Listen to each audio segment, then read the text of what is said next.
Welcome back to another episode of TVGP's Critical Misses. I'm your host, Boston. Joining me as always is Moonpier. Hello. This time we're going to be watching the alleged romantic comedy, Juliet Naked, that came out in 2018. We were just talking about this before we started recording. Very much like Long Shot from the previous romantic comedy season. Don't really know much about this one. So my instant conclusions, I jumped to several conclusions, all in about 2.4 seconds here, because all I know about the movie is that poster that you have on the stream for the video viewers. I thought that was a window. It's not, but we'll get there. Yes. And there's someone called Juliet in it, so I was assuming this was a Romeo and Juliet remake. I see. I mean, it still might be. The only thing I know about it might be. Here is the kind of three main actors, and the third one is the big part of the reason why I'm excited to watch this. So it's Rose Byrne, who I like in a lot of stuff. Ethan Hawke. The name for who I haven't seen Ethan Hawke in much at all. And lastly, Chris O'Dowd. You've probably seen him in IT Crowd as the main character there. Okay. He's the not Richard Adebayo guy. Yes, yeah, he's the other guy.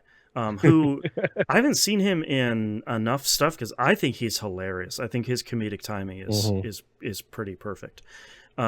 Yes. So I'm excited to see the three of them. I like all three of them.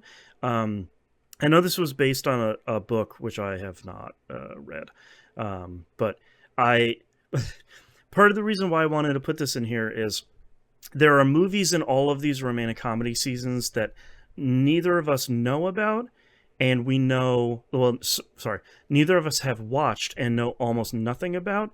And normally that's kind of opposite to the ethos of the show, of like one of us has watched or the other, or it's something so huge that we haven't watched it or we haven't gotten to it yet, so of course we have to watch it. But I feel like now we have the long shot rule, which is like, it's cool if you don't know anything. A bunch of people like it. You should probably just give it a shot because it might turn out really well. Yep. And I mean, to my knowledge, I've only seen Ethan Hawke in one thing because I probably haven't seen a whole bunch of his movies that were famous. He made famous. I've only seen him in Moon Knight. He was the main villain in the Marvel miniseries Moon Knight. Gotcha. And he is incredible in that, shockingly enough. Did you ever watch Dead Poets Society? That was his first like real big breakout movie. No. Oh. Gattaca? Nope. Oh boy. Wait, hold on. Which one's Gattaca? Is Gattaca the one with the guy who pretends to be somebody else genetically, or is Gattaca the other one? And the like, I don't save energy for the swim back. That one. Okay, I have seen that once when I was very young and probably didn't understand it as fully as I should have. Okay. Snow Falling on Cedars? Nope. Training Day? Nope. Heard of it, I know about that one. Assault on Precinct 13? Nope. Lord of War? Nope. Nicolas Cage? Yes. Yes. Okay. So we got one. He's been in a lot of stuff, man, including Valerian and the City of a Thousand Planets, which I still haven't seen, but I love that title, and I love that seen that. I don't know who he is in there. That tells you how important he is in that movie. Yeah. So, okay, so you've seen maybe some stuff. Rose Byrne, I feel like, is in a lot more stuff here.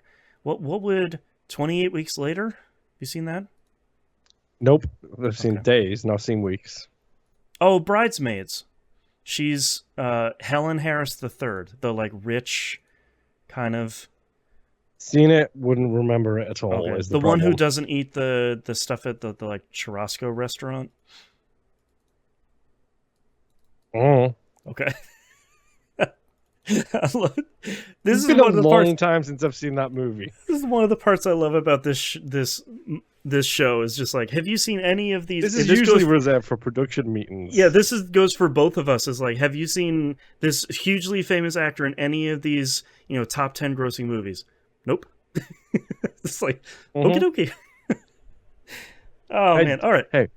You hadn't seen any of the Alien movies. You don't get to judge me at all. That's why I said it goes both ways. I've never even heard of this movie. So, although I do like Lord of War. That movie's good. Lord of War is terrible in an interesting way. Yes. Based off the poster. Is this a record shop? Are we gonna have high fidelity or whatever it is again? It seems like it's music focused. It doesn't seem music store focused, but there's the kind of short summary here is talking about her boyfriend's longtime music obsession. So. Okay, so Ethan Hawke is probably the boyfriend. Is he a bad boyfriend? Are we going to get the funny man best friend is going to be the right person for her in the end? Or is she dating Chris O'Dowd and then Ethan Hawke is the famous musician that he's in love with? Man. Yeah. Yeah, maybe. Yeah. Which way does it go, Boston? Which way does it go? Flip a coin at this point, I'm not sure. I was completely wrong on I was kind of wrong on my predictions for the last episode. Yeah. But then I made 6 predictions, so that's true. You're gonna hit at some point. Now, if only my lottery ticket would do that. Yeah, man, if only. All right. On that note, let's go watch the film. Yep.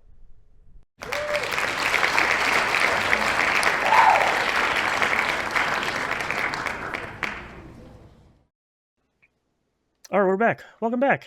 Hi. Hello. Uh-huh. We have seen the film, Juliet Naked. Well, this is definitely a quote-unquote film. This is not a movie. Is it cinema? It's attempting to be. Yeah, it's trying. Probably the least romantic comedy we have seen in either of these seasons so far. Also, probably the least comedy of the ones we've seen so far. Yeah, if you like drier comedy, I thought this was pretty funny. I'm British. Most of it. I'm British. I like dry comedy. This has some moments where it's funny, but a lot of that awkwardness and I think vibe check. I hate everybody. Yeah. I was gonna say no, I like Rose Byrne's character, but she's also problematic. She's having an emotional affair where Duncan is having a physical and emotional affair. Also not great. But yep. This is probably the not to wrap it up here with a bow at the beginning, but this is probably the movie that I've had the hardest time trying to figure out how I feel about it, because I like a lot of it, and the parts I don't like, I really don't like, but overall, I felt pretty positively about this. Like you said, when the comedy hits, it's pretty good. Yes, but then it has a lot of those awkward comedy moments too. So I got a theory. I want to spin this theory out for you now and see how you feel. Okay. This is Garden State for middle-aged people. I mean, maybe. I mean, isn't that all of this dude's books though? I don't know. I haven't read his books. Oh, so this is Nick Hornby. Tell me he didn't write Garden State, please. No, he wrote this. He wrote About a Boy, and he wrote High Fidelity. High Fidelity was his first book. I've never read High Fidelity, the book, but man, I love that movie. When was the last time you saw High Fidelity? Probably about 2 years.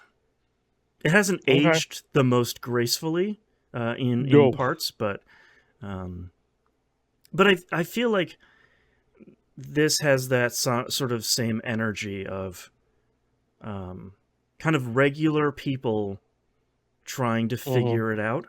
And I so I really like Chris O'Dowd. I really think he nails this role, and I think he's helped. Because he's absolutely hateable.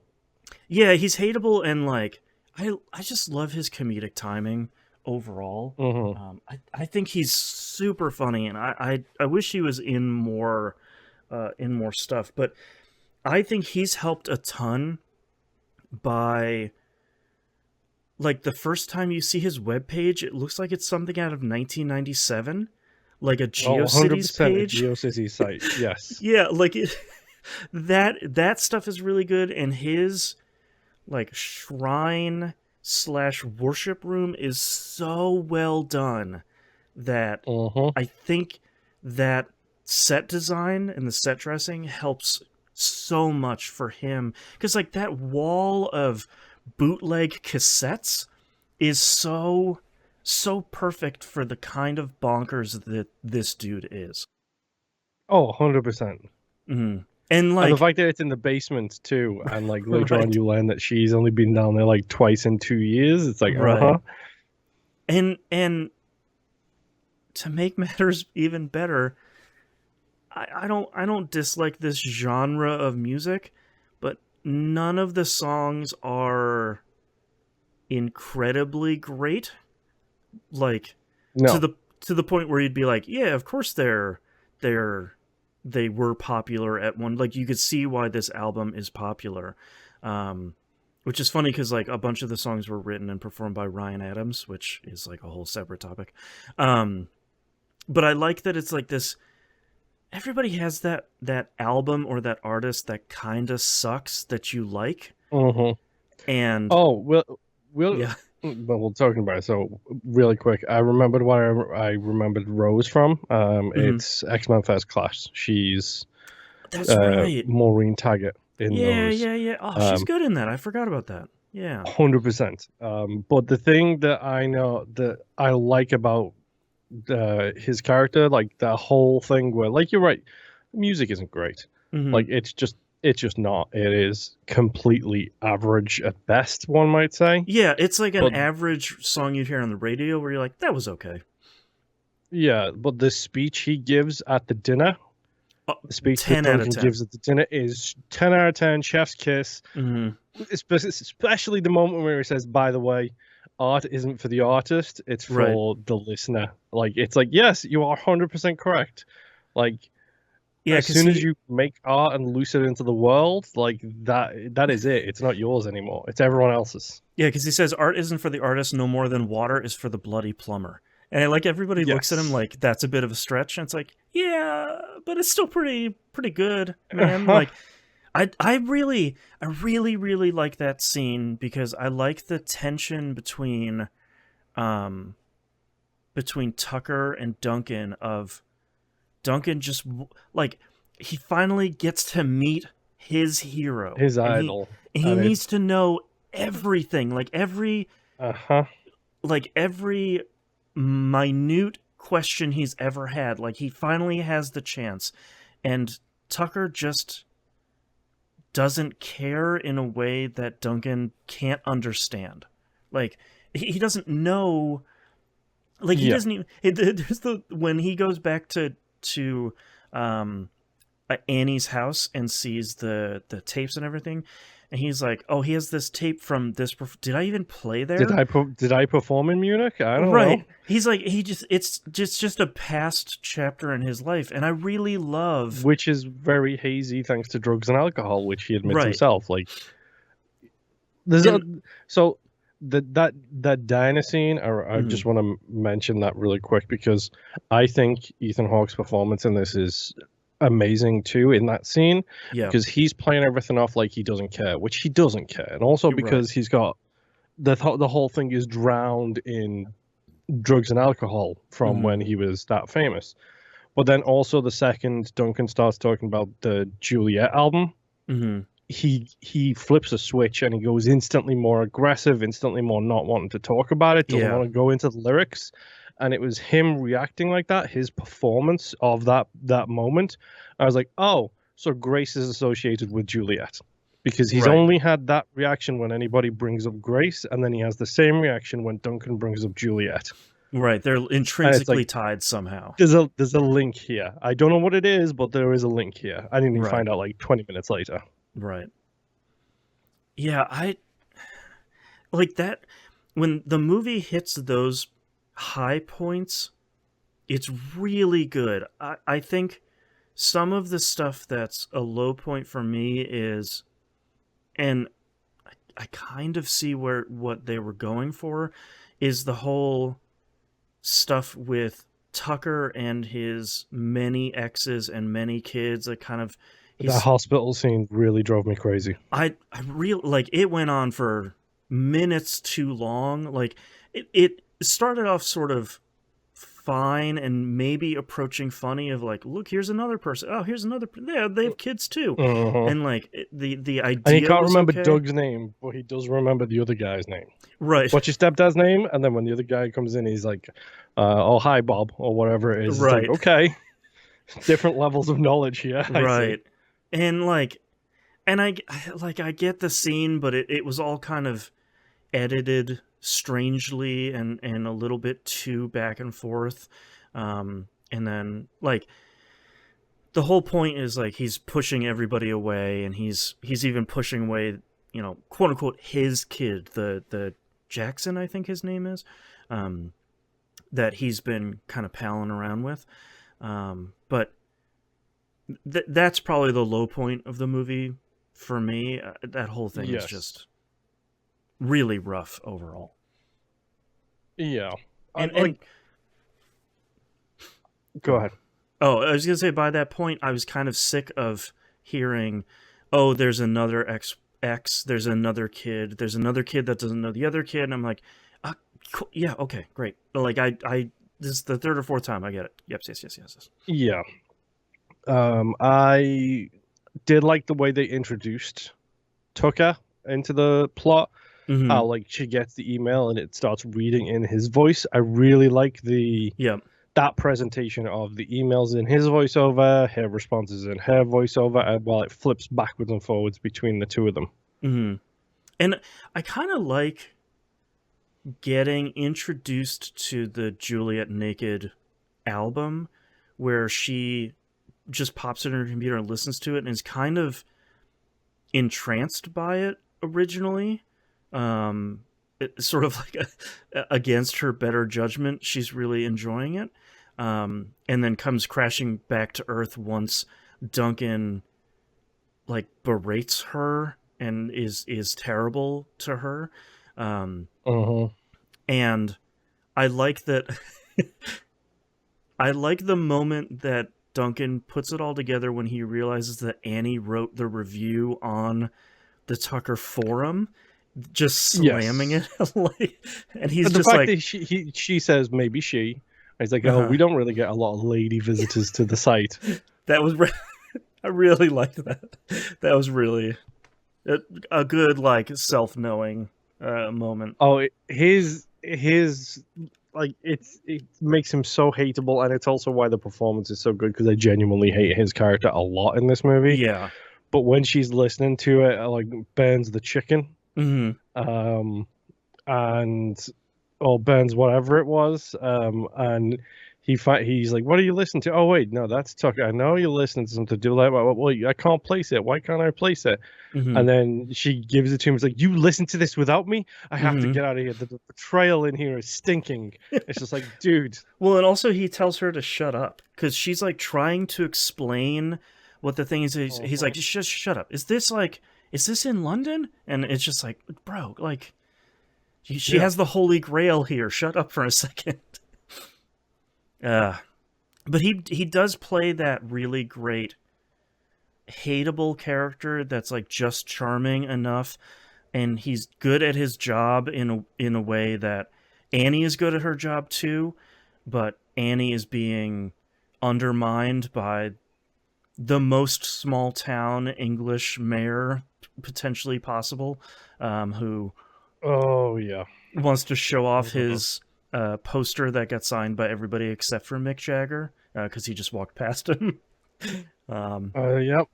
Yeah, Another scene I really like is when Duncan and Tucker meet on the beach for the first time, and That's pretty solid. yeah, and she introduces him. He's like, "Oh, this is Tucker." And the moment that Duncan, like, the light flicks on, he's like, "Oh, it's Duncan." I pulled up the quote. "I'm Stevie effing Wonder. Who do you want to be, Eartha effing Kitt?" Like, yeah, like, that was a good one. It's I respect this movie a lot for being, like, obviously Tucker doesn't look the same way he did in the promotional stuff surrounding Juliet, but Duncan makes that connection very quickly, which I appreciate. So it's not like, "Oh no, oh, you have the same name as my favorite." And he's just like, oh, this is this is the guy, and it's, Tucker. Yes. Interesting. Okay. So great. Thanks so much. The fact that it's his girlfriend as well that tips him off on it. It's like, well, did it look like him? He's like, no. And then he picks up a photo and he's like, well, crap. Maybe a little bit. Yeah,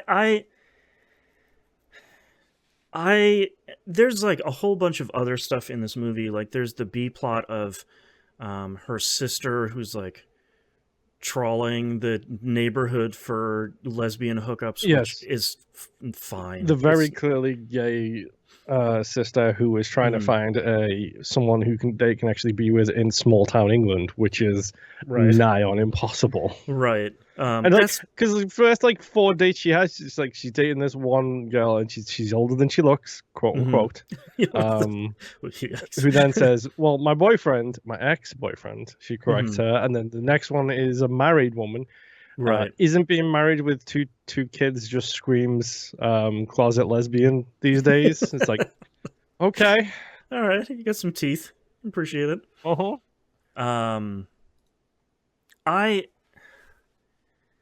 I actually liked the whole unveiling of what happened with Grace, and because they address the thing at the beginning of the movie of he was playing a show at the height of his popularity, and then he just disappeared. He left the show, and we've never seen him in 25 years or something. And I thought that was palm photo is pretty good. I'm not gonna lie. Yeah. But I like that whole kind of bringing it down scene of his decisions coming home to roost in the middle of the show, and kind of being overwhelmed by it, and making his biggest regretful decision there in the club bathroom. And that kind of doubling down with him trying to call Grace, and her being like, "Yeah, the other lady called me too." I like the fact that he doesn't get any resolution on that. I like the fact that it's not a happy ending. Yeah, she's like, I already have my life. And I'm good. Yeah. Good luck with whatever you're trying to deal with, but it ain't going to involve me, I think is the line she says, which is so appropriate. And that's such a good line, too, because she never opens the door. Grace never opens the door a little bit to, really listen to what he's trying to call about. She's just like, "Look, man, I'm busy. Some other lady called me about this, too. I don't care. I didn't care when she told me. I don't care when whoever you are, you're telling me about. I already have parents. Just leave me alone, man. I want no part in this." And I kind of liked that that the door was closed, and it's like, yeah, like you said, he doesn't get any resolution here. He doesn't get a happy ending. It doesn't deserve it. You made your choices, and a lot of them sucked. So sorry. What else was great here? Here's the part of Duncan's speech as well. Yeah. He complains about people with talent, which is whatever. I kind of agree with him on that point. People who have genuine talent for stuff don't realize how easy it is. But he says, "I value that album more than maybe anything I've ever heard. Not because it's perfect, but because of what it means to me." That line right there. Yeah. Because of what it means to me. Because I could give you 5 or 6 albums that I absolutely adore that are hot garbage. Oh, 100%. I just can't listen to without You're like the clutching it feels to your hitting chest, me. be like, "This is my baby. This is me. This is my ugly baby. I love it." Yeah. Yeah, yeah, and I But he like, takes fandom a little too far. yeah, and like I like that idea of this movie because that's such a universal thing of like, this is my garbage baby, and I will kill anybody to defend it, and it's great, and I love it. Like that's such a great thing, and you never get the chance to meet the person or the people behind it and say like, look, this really means a lot to me, and I don't care if you don't like it. I Hmm. don't care if how you feel about it or what your feelings are. um like this is an important thing to me, and Yeah. I like that he gets that moment, and then I like that um there's such a real parent moment later in the movie. I think it's after, yeah, it's after Tucker calls Grace, where Annie and Tucker are gonna go have like a romantic interlude, and then Jackson throws up on Yeah. himself and the couch, and he's just like, Hmm. I threw up on myself. It's just like, oh man, like they finally got a moment, but man, parenthood, am I right? Um, Yep. Did you catch the reference he made in the car when they're driving him back to London so he can go and see Lizzie? I don't think so. I don't So remember. Jackson's talking about a show that him and his dad watch, and he really loves it. Hmm. His favorite episode is episode 150, and it's Hmm. where the people scream a lot. He's talking about Dragon Ball Z. Specifically, the episode in question is the one where Vegeta becomes Super Vegeta. That's really good. I also like the Tucker is like, I don't really watch it, man. It's just like, Hmm. it's very much the parent moment of like, look, it turns on and he watches it, and I go to like my happy place, and I'm not. It's like when my kid was watching Paw Patrol, and I'm like, yeah, Paw Patrol, go, yep, okay, sounds great, honey. But like Hmm. nothing in one ear and out the other. That's really good. I didn't put that together because I thought they had mentioned the show, and I didn't hear it, and that's really good. Yeah, Um, it's a little cut, but it's a nice little deep cut where it's like, okay, mhm. okay, I see it. Good job. And I do like here at the end where Duncan tries to get back with Annie, just being like, "Hey, man, like I made some choices, put it all behind us." Yeah, he gets a flat no, and it's so Yeah, good. I and love it. It's the I best like flat that he's no. like, "Is there still a chance for us?" And she's like, "No, man. Like, what are you even talking about?" Um, and I like that we get the kind of shot for shot recreation from the beginning where Annie's walking through her small town and then she's walking through London and Through saying London. like, Yeah. I decided to have a kid on my own. I've started the process, and I'm restarting my life here. I'm trying to take a second chance at life, and they have the quick meeting there at the like coffee shop or whatever, and then we get the credits scene of Yeah. him saying like, first album in 25 years, and it sucks. It's just like, oh, he found love, oh, whoopity doo, here we go. And like the first track of the album is like Meeting Annie or something, so you can kind of draw your own conclusions there. But I like that he's just like, he has turned because I think he knows what happened as well, and he realizes what he lost and what Tucker kind of found, and Yeah. it's such a good like internet haters video of just like, I've been waiting my whole life for this and it sucks. That's really great. Um, yeah, I don't. This movie is like I said at the beginning. This movie is hard. It's well made. Like, it's well shot, and Hmm. everybody does a hell of a job acting. Like, you don't have all of these actors in this movie and expect them to turn out a bad performance. Like, everybody kills it. But it's uneven at best, Hmm. and funny enough, kind of romantic enough, but it's when I think of a romantic comedy, I'm not thinking of something like Juliet Naked. To me, this is kind of like a dramedy kind of romance thing. You know, it's mixing maybe more genres together in it, and I think it's fine. Like it's a hot hour and a half of a movie, which is great, but it's okay. I think. It reminds me of what was the one we watched last time with the Sopranos guy. Oh yeah, with him and what's her face? Yeah. Talk About Me and You or whatever it is. Yeah. I that liked one. that movie It reminds too. me of that. Yeah. Where it's less on the funny side and much more a slow personal story, which I think it's fine. Like I said, some of the moments in it are great, but it's not going to jump to the top of my that list movie to was rewatch. Enough Said. There we go. I knew it was something about talking. Said. I just Googled James Gandolfini because he was in like 4 things in his life, and that's one of them.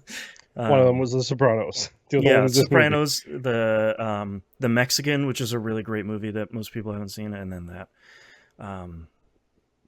Yeah. That's a good point. Where it's sort of like this is an okay movie, but maybe not kind of meeting the expectations of the theme, I guess. But you gotta try some new stuff here. Like I tell my kid. All right, let's do ratings here real quick. IMDb 6.6 out of 10 with 24,000 ratings. Rotten Tomatoes has this an 82% tomato meter, a 74% audience score, and Letterboxd has this at a 3.3 out of 5. So, about there, sure. I would go probably somewhere around there, like 7.5 ish, maybe between the 6 and 7 thing. Yeah, on Letterboxd I gave it a 3 out of 5. Sort of like it was well made, but I don't think it's one of those movies that really clicked with me all the way. Definitely not a waste of time, but not really clicking for me, unfortunately. So. Yep. All right, well, that's Juliet Naked. Thank you very much, everyone, for listening. We'll see you next time. Bye. Bye.